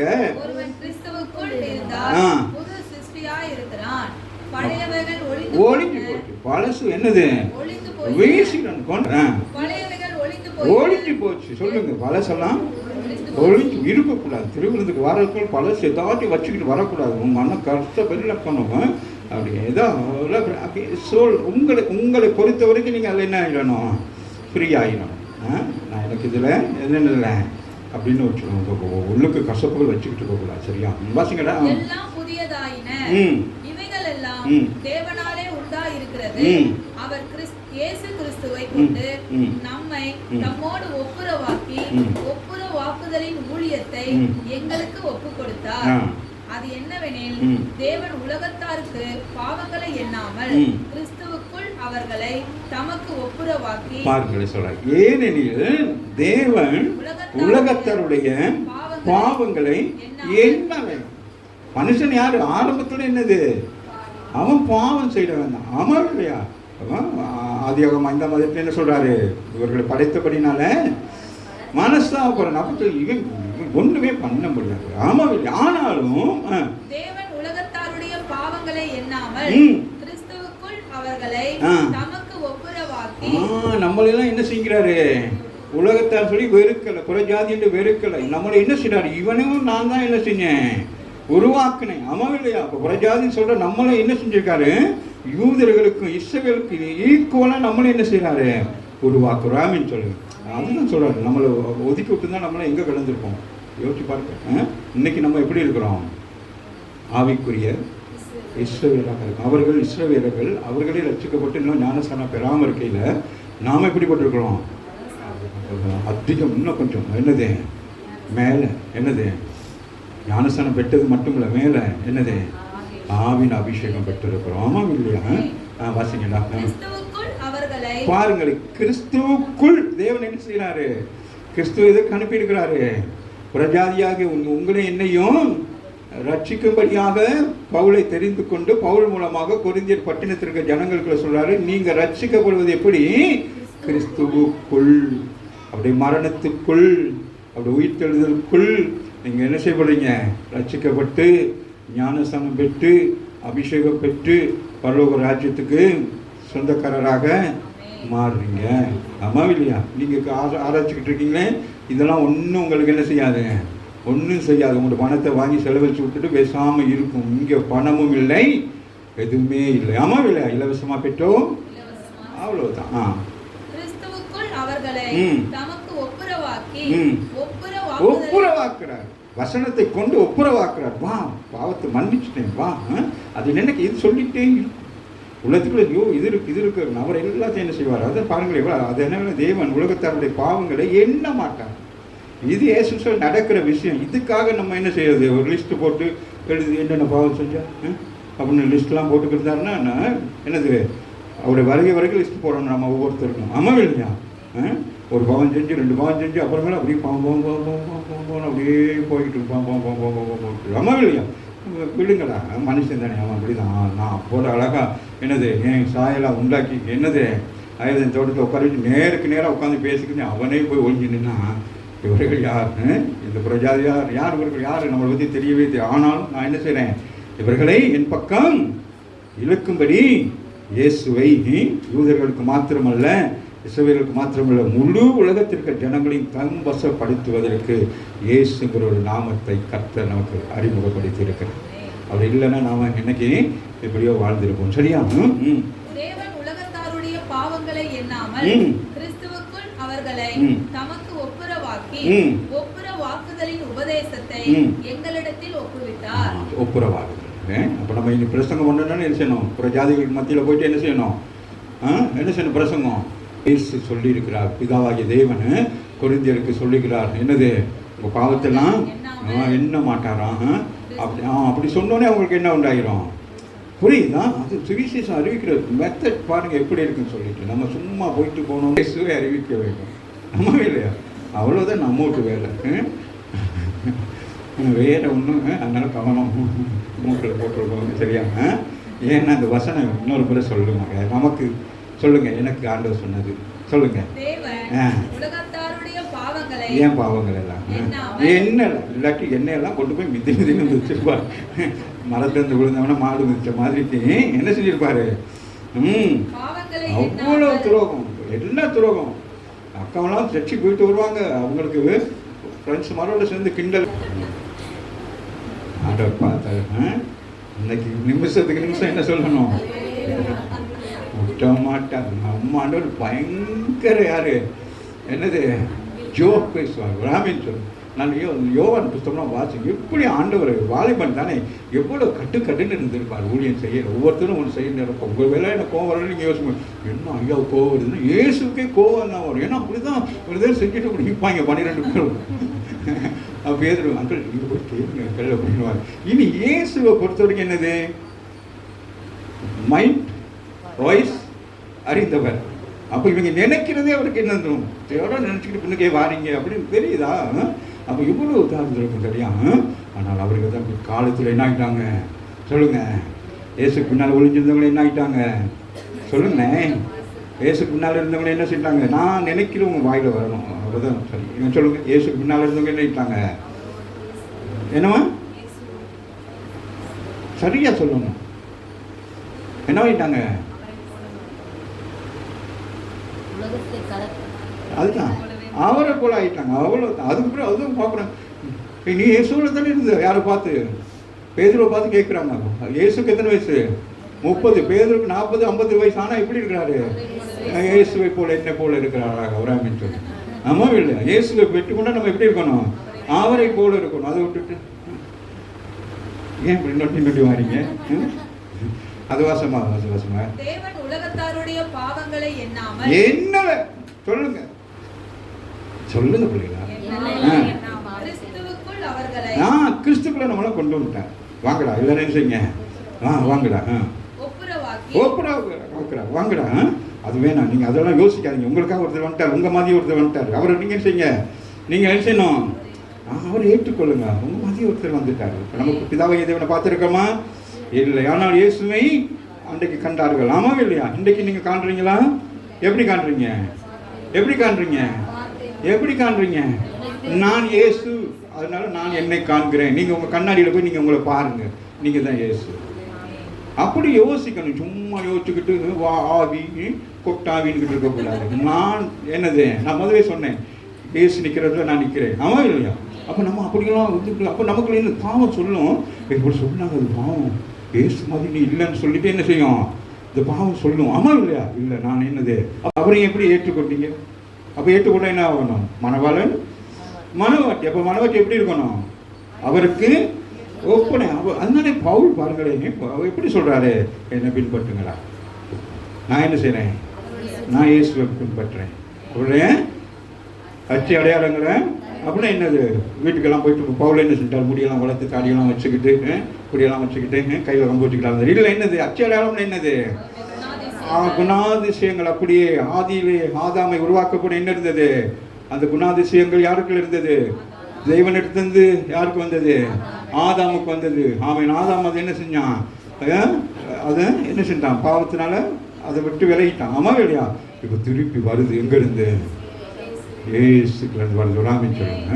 இதை தான் இங்கே அழகாக சொல்கிறாங்க. இது உள்ள பாருங்க எவ்வளோ விஷயம் இருக்குன்னு சொல்லிட்டு. ஆமா இல்லையா? பார்த்தீங்களா? உபதேசத்தை எங்களிடத்தில் ஒப்புவித்தார். ஆனபடியினாலே தேவனானவர் எங்களை கொண்டு புத்தி சொல்லுகிறது போல நாங்கள் கிறிஸ்துவுக்காக ஸ்தானாதிபதிகளாய் இருந்து. சொல்லுங்க, நீங்க யாரு? ஸ்தானாதிபதிகள். ஸ்தானாதிபதிகளாய் இருந்து ambassadors. You are the ambassadors. தேவனோட ஒப்புரவாகுங்கள் என்று கிறிஸ்துவின் நிமித்தம் உங்களை வேண்டிக் கொள்ளுங்கள். நீங்களே என்ன செய்யுங்க? வாங்க ரட்சிக்கப்பட்டு வாங்க, சபைக்கு வாங்க அப்படின்னு சொல்றாங்க. கடைசியில் ஒன்றை மட்டும் வாசிட்டு முடிச்சிடலாமா? அது கடற்கடன்னு வாசிக்கணும். சரியா? யாருனாலும் வாசிங்க. ஸ்பீடாக வாசிக்கிட்டு நம்ம போயிடுவோம். முடிக்க போகிறோம். எபேசியர் 4ஆம் அதிகாரம் 17 அப்படியே வாசிக்கிட்டே போங்க. எல்லாம் கேட்டுக்கிறேங்க. நான் இதை பற்றி எக்ஸ்பிளைன் பண்ண மாட்டேன். எல்லாம் கேட்டுக்கிட்டே இருங்க. இது என்ன விளங்குது தானே? நம்ம பாசை தானே. இதை நான் உங்களுக்கு என்ன எக்ஸ்பிளைன் பண்ணணுமா? தெலுங்குல ஆதலால் லுலு கத்திரலு நான் லூன்னு இருக்கேன் அது வாசிங்க. ஆதலால் கர்த்தருக்குள். நீ என்ன தெலுங்குல வாசிக்கிற? தமிழ்ல வாசி. ஆதலால் கர்த்தருக்குள் நான் உங்களுக்கு சாட்சியாக சொல்லி எச்சரிக்கிறேன். மற்ற ஜாதிகள் தங்கள் வீணான சிந்தையிலே நடக்கிறது போல நீங்கள் இனி நடவாமல் இருங்கள். சொல்றாரு. மத்த நம்ம முன்னால எப்படி இருந்தோம்? வீணான அவிசுவாசமா. அது நடக்குமா? நடக்காது. போகுமா? போகாது. அதுதான் வேற. அவர்கள் புத்தியில் அந்தகாரப்பட்டு. புத்தியில எப்படி இருக்கிறாங்கன்னா இருந்தோம். புத்தி இல்லாம எப்படி நான் பேசுறதும் சரி அப்படி சொல்லி மற்றவங்க வாயை அழைச்சிட்டு இருக்கிறமே சொல்றாரு. புத்தியில எப்படி இருக்கும்? இருட்டா கிடக்கிறோம்.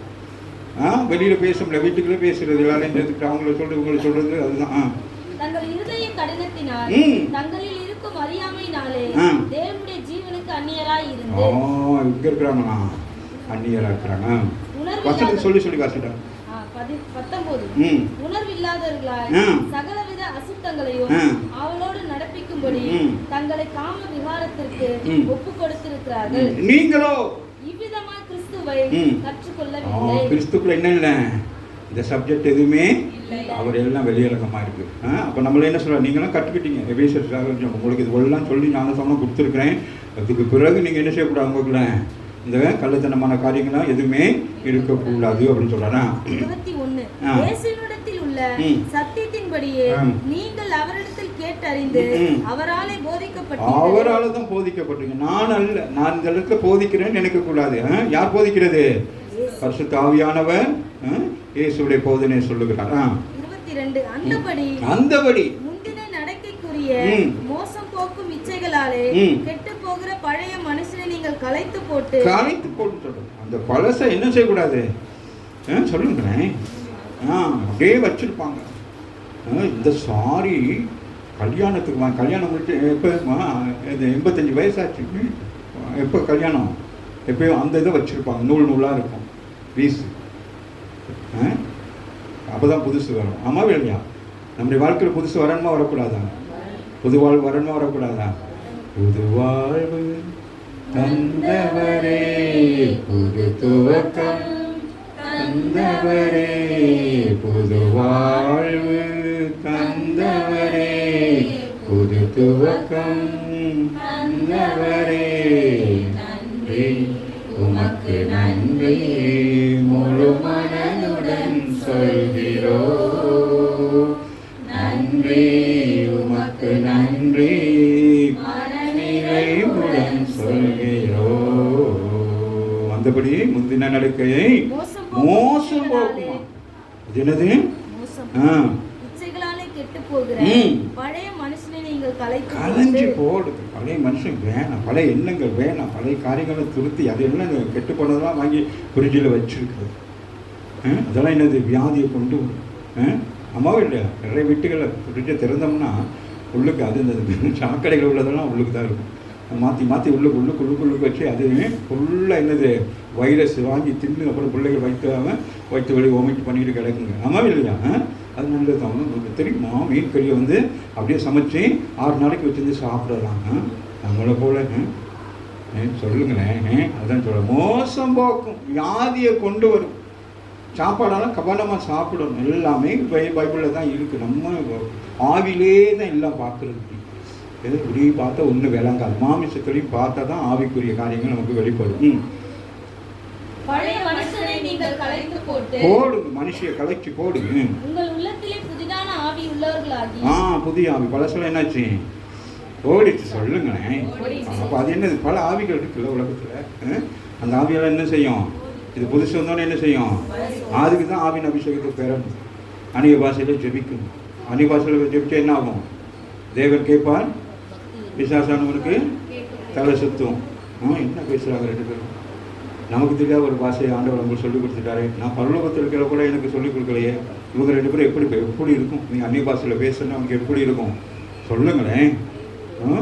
சொல்லுங்களா? எப்படி? வயிறு எரிக்கும். அப்போ பிசாசுக்கு வயிறு இருக்கோ? கால் இல்லைன்னு சொன்னாங்க, வயிறு இருக்கு. சொல்லுங்கள். சொல்லுங்கம்மா. உங்க உள்ளத்திலே மெய்யான நீதியிலும் பரிசுத்தத்திலும் தேவனுடைய சாயலாக சிருஷ்டிக்கப்பட்ட புதிய மனுஷனை தரித்துக் கொள்ளுங்கள். அது பழசத்துக்கு போடு, புதுசு வாங்கு.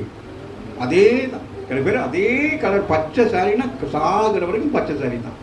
அவ்வளோ சாரி இருக்கும். ஆனால் என்ன செய்வாங்க, பச்சை சாரி, நீல சாரி. சில சாரியை பார்த்தோன்னு நான் சொல்லுவேன், இந்த ஆள் நிற்கிது அப்படின்னு. புரியுதா? அவர் சொல்றாரு, மெய்யாகவே நீதியிலும் பரிசுத்தத்திலும் தேவனுடைய சாயலாக சிருஷ்டிக்கப்பட்ட புதிய மனுஷனை தரித்துக் கொள்ளுங்கள். இந்த திருவிழத்துக்கு பிறகு நீங்களாம் என்ன செய்யக்கூடாது, பழைய மனுஷனா இருக்கக்கூடாது. பழைய பாவங்கள், கோபங்கள், தாபங்கள், எரிச்சல்கள், வீண் வார்த்தைகள், போராமைகள், மற்றவர்களை குறித்து குறை சொல்றது, கண்ணில் பேசுறது, மூக்கில் பேசுறது, வாயில பேசுறது, நடையில கூட சில பேர் பேசுவாங்க.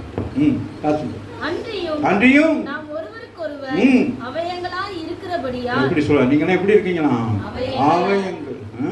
இப்போ புஷ்பா தலைனா, இப்போ யாரு ஜெபி காலு. அப்போ என்னது, இவ காலை அடிச்சா அவளுக்கு என்ன வலிக்கும். ஆமாவே. அப்போ நம்மளாம் எப்படி இருக்கிறோம், அவயங்க. நம்ம எல்லாமே எப்படி இருக்கிறோம், அவரு. அப்போ நம்மளாம் எப்படி இருக்கிறோம். அப்போ தலை, நான் நேற்று சொன்னது போல, அப்போ தலை என்ன நினைக்குது, அதுக்காக நம்ம என்ன செய்யணும், இதுதான் நினைக்கும்.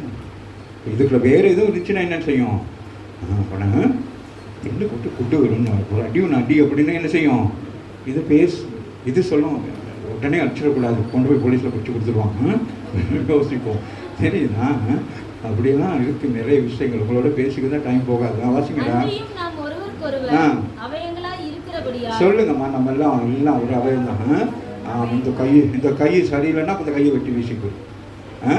இந்த உங்களோட எனக்கு வேணாம், எனக்கு உங்களுக்கு டச் இல்லை, இவங்களுக்கு இந்த ஸ்பிரிட்டுக்கும் எனக்கு பிடிக்கல, வெட்டு, உன் கையை விட்டு, இந்த கைக்கு உனக்கு சரி வர, இது உனக்கு சமைக்கிறதுக்கு இந்த கை உதவில்லை, இந்த கை மட்டும்தான் சேர்ந்து செய்யுது. அப்போ இந்த கை என்ன செய்யுது, இந்த கால் நடக்கணும், இந்த கால் நான் நடக்க மாட்டேன், இந்த கால் இப்படியே இருக்கு, நம்ம எடுக்க வெட்டு. புரியுதா? சொல்லுகிற அன்றியும் நாம் ஒருவருக்கொருவர் எப்படி இருக்கிறோம், அவயங்களை. யாரை குறித்து யார் தவறாக பேசுனீங்கன்னா என்ன நடக்கும், என்ன நடக்கும், அதுதான் சொல்லுங்க. நான் அதுக்கு சொல்ல மாட்டேன். வாசிங்க. பொய்யை கலைஞ்சு விட்டுருங்க. பொய்க்கு சிஸ்டர் நல்லா இருக்கீங்களா, நல்லாவா இருக்கிறேன், அவன் என்ன பத்தி திருப்பி பொய்ய பேசணும், மெய்ய பேசணும், உண்மை உள்ளதே. அவ்வளோ நல்லா இருக்கீங்களா சார், நல்லா இருக்கு, நீங்கள் நல்லா இருக்கீங்க, அப்படியே போய்கிட்டே இருக்கணும். கையில் பேக் எடுத்துட்டு அப்படியே போய்க்கணும் அப்படின்னு. அப்புறம் சிஸ்டர் உங்களுக்கு சொல்லலாம் பார்த்தேன், நீங்கள் அப்படின்னு நம்ம நினைக்கிறோமே, டக்குன்னு மூணாவது ஆள் வந்து அப்படியே வந்து நிற்பான்.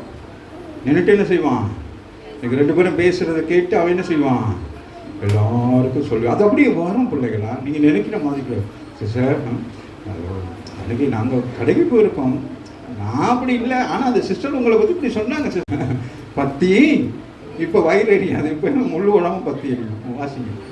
நீங்கள் கோபம் கொண்டாலும் என்ன செய்யக்கூடாது, பிள்ளைங்க என்ன செஞ்சால் பல்ல கடிச்சிட்டு பேசாமல் இருக்கணும். நொங்குன்னு குத்தன்மையை தவிர வாயில் எதுவும் பேசக்கூடாது. அடித்தா பிள்ளை சாகாது, பேசக்கூடாது. பேசினா தான் அந்த பிள்ளைகளுக்கு மனதில் என்ன ஆகிடும், வடுவாயிடும். நம்ம சில பேர் சொல்லுவாங்க, உனக்கு கொண்டு புரியா பண்ணுவாங்க. அதே பிள்ளை அப்புறம் 15 வயசுல வந்து ஒரே குத்தி பார்த்து ஆயா குத்தி கொண்டுரும். கோபம் கொண்டாலும் பாவம் செய்யாதிருங்கள், சூரியன் அஸ்தமிக்கிறதுக்கு முன்னாக உங்கள் எரிச்சல் தனிய கடவுள். பார்த்தீங்களா, இப்போ அழகாக சொல்லிக்கிறேன். ஏன்னா நைட் வந்து என்னது, டார்க்னஸ் வந்து ரொம்ப பொண்ணாதது, அதனால சொல்கிறாரு சூரியன் அஸ்தமிக்கிற ஒரு நாளுக்குள்ளே நீங்கள் என்ன செய்யணும், கோபம் வரும், எரிச்சல் வரும், சண்டை வரும். ஆனால் என்ன செய்யணும், அந்த ஒரு நாளைக்குள்ள என்ன செய்யணும், அடுத்த நாள் உங்களுக்கு புதிய கிருபை. அப்போ அது புதிய கிருபை கிடைக்காது, புதிய ஆசீர்வாதம் கிடைக்காது.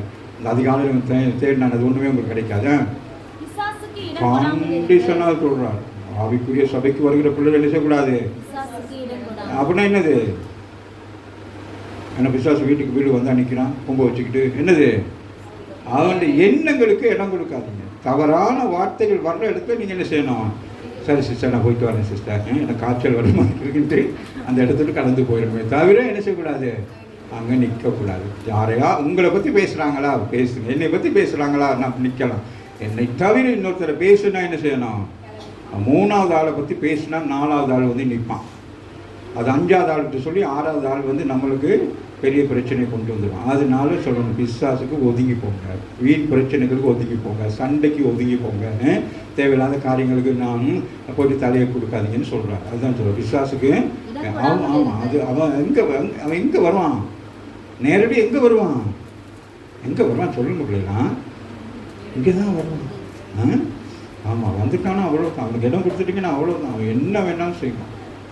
வாடகைக்கு வர்றது தான் கஷ்டம், வந்துட்டாங்கன்னா பாருங்கள், செவத்தில் ஆணி அடிப்பான், அப்புறம் படத்தை போடுவான், அதை செய்வான் இதை செய்வான், நம்ம ஒன்றுமே செய்ய முடியாது. அம்மாவே இல்லையா? குறைச்சல் உள்ளவனுக்கு கொடுக்கத்தக்கதாக தனக்கு உண்டாயிருக்கும்படி தன் கைகளினால் நலமான வேலை செய்து பிரயாசப்பட கடவன். பிரயாசப்பட அங்க சொல்றேன், கெட்ட வார்த்தை ஒன்றும் உங்கள் வாயிலிருந்து புறப்பட அன்னைக்கு பவுல் பாருங்க எபேசியர் சொல்றாரு, இந்த உலகத்துல என்னது நல்ல வார்த்தை இருக்கு, கெட்ட வார்த்தை இருக்கு, தூசண வார்த்தையும் இருக்கு. சரியா? ஆமா, இயேசுவை கூட தூசணமான ஏசுறாங்க. ஆமா இல்லையா? ஸோ அதனால சொல்ற கெட்ட வார்த்தை நமக்கு என்னக்கூடாது அப்படின்னா என்னது, மற்றவங்களை வந்து கெட்டது சொல்லாதீங்க, நல்லதை தானே சொல்கிறீங்க, அப்புறம் ஏன் நீங்கள் கெட்டதையும் சொல்கிறீங்க? ரெண்டையும் ஒன்றா போட்டால் எப்படி இருக்கும்? நல்லதையும் கெட்டதையும் போட்டால் எப்படி இருக்கும்? நல்ல ஒரு மாங்காய், பழம் மாங்காய் இருக்குது, கெட்டு போன மாங்காய், ரெண்டையும் போட்டு மிக்ஸ் அடித்து ஜூஸ் குடிச்சா எப்படி இருக்கும்? வாந்தி எடுத்து ஆஸ்பத்திரியில் போயிட்டு படுத்து கிடக்க வேண்டியதுதான். வாசிங்க. என்ன சொல்கிறாருமா? எத்தனை வசனம்டா? நல்லா அழுத்தி சொல்லு, நீ பேசுவ போல இருக்காது வருது. கெட்ட வார்த்தை ஒன்றும் உங்கள் வாயிலிருந்து புறப்பட வேண்டாம். சாட்சி கேட்பேன், தனியா வச்சு கேட்பேன்.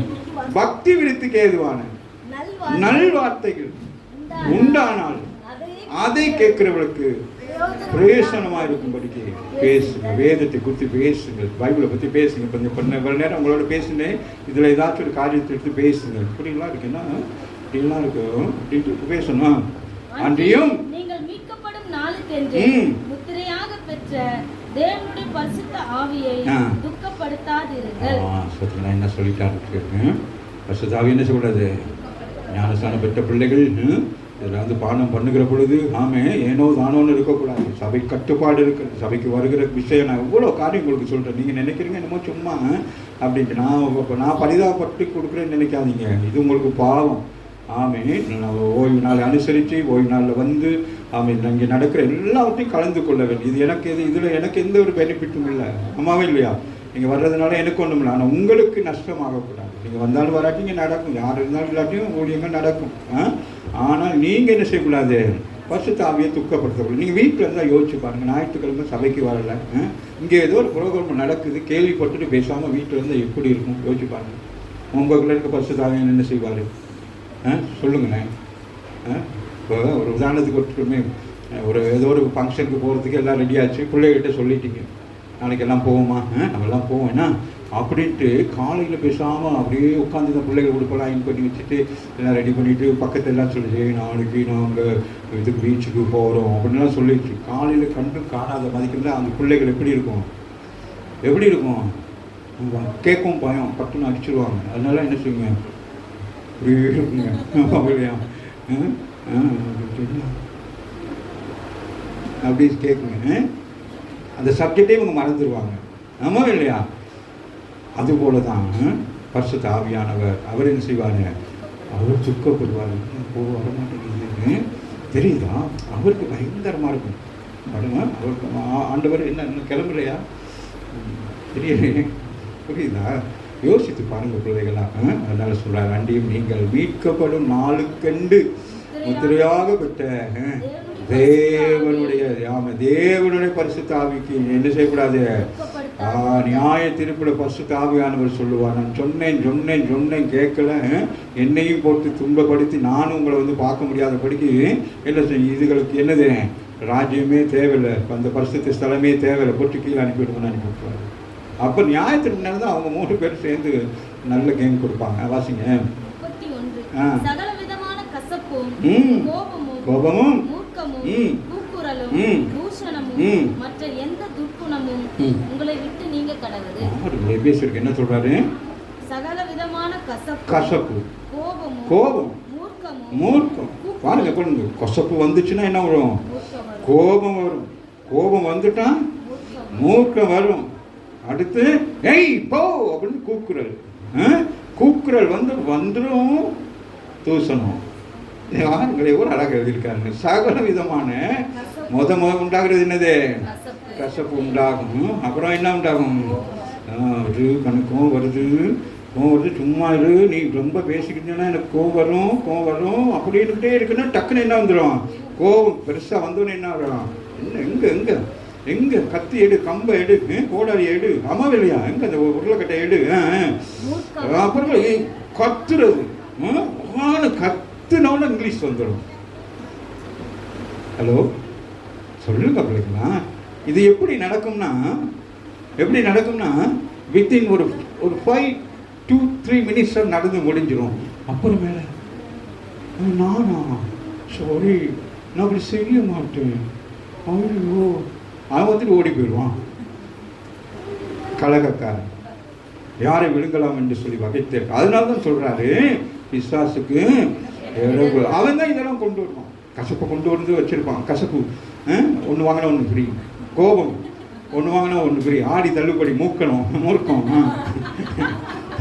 சொல்லுங்க, கூக்குரல் 2 வாங்கினா 5 ஃப்ரீ, சேர்த்து அதான் தூசணும் எல்லாம் உங்களுக்கு ஃப்ரீ. எவ்வளோ வேணாலும் நீங்கள் வாங்கலாம், எவ்வளோ வேணால். என்னது அன்லிமிட்டெட் ஃபுட்டு, எது தூசணும். புரியுதா? ஒரு அம்மா சொல்கிறாங்க ஸ்ரீலங்காவில், கோவம் வந்துட்டுனா சிங்களத்தில் தான் உன்னை தூசணும் தேசத்து, தமிழில் வராதா? வாசிக்க முடிச்சிட்டேன். சொல்கிறேன், எதுவுமே வேணாம் பிள்ளைகளா. ஏன்னா நம்ம யார்?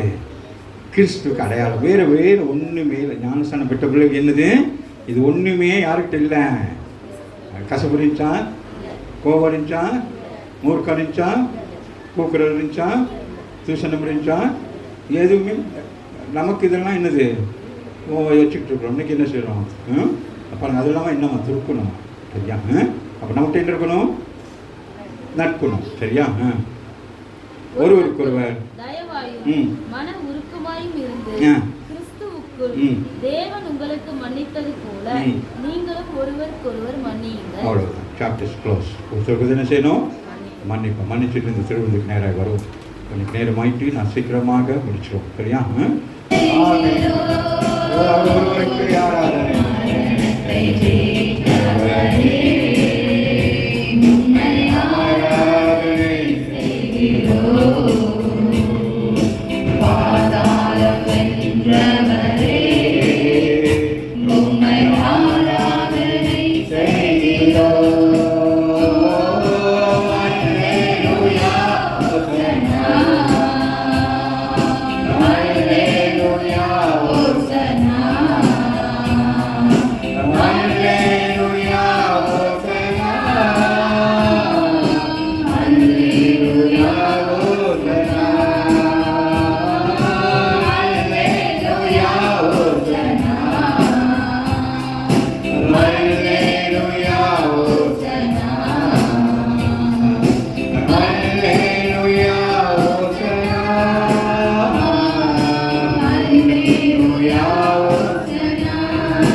அவருக்கு நிகராயிருக்கிறீங்க. சிலுவை மரணத்தில் ஜெயம் எடுத்திருக்கிறாங்க. பேசுங்க வாயில் திறந்து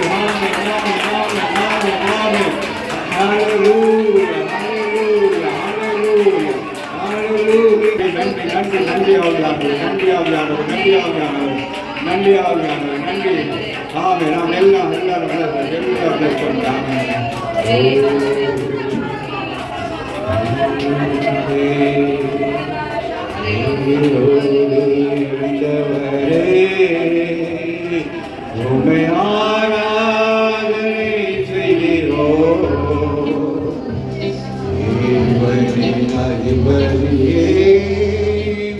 உம்மை ஆராதனை செய்கிறோம். உம்மை ஆராதனை செய்கிறோம்.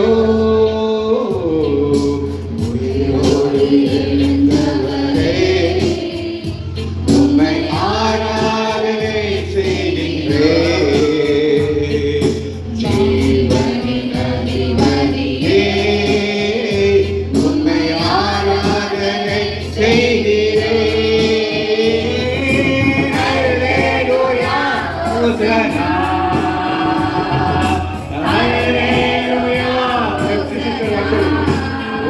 சக்தி அல்லேலூயா ஹோசனா அல்லேலூயா ஹோசனா அல்லேலூயா ஹோசனா விக்கமனதுயா அல்லேலூயா ஹோசனா அல்லேலூயா ஹோசனா அல்லேலூயா ஹோசனா பரலோகத்தில் ஒரு சந்தோஷம் நீ சிறு கூட்டம் ஆனால் கர்த்தருடைய மத்தியிலே அசைவாடிக் கொண்டிருக்கிறாய். Our God is the most. Hosanna. Hallelujah. Hosanna. Hallelujah, Hosanna. Hallelujah, Hosanna. Hallelujah, Hosanna. Hallelujah,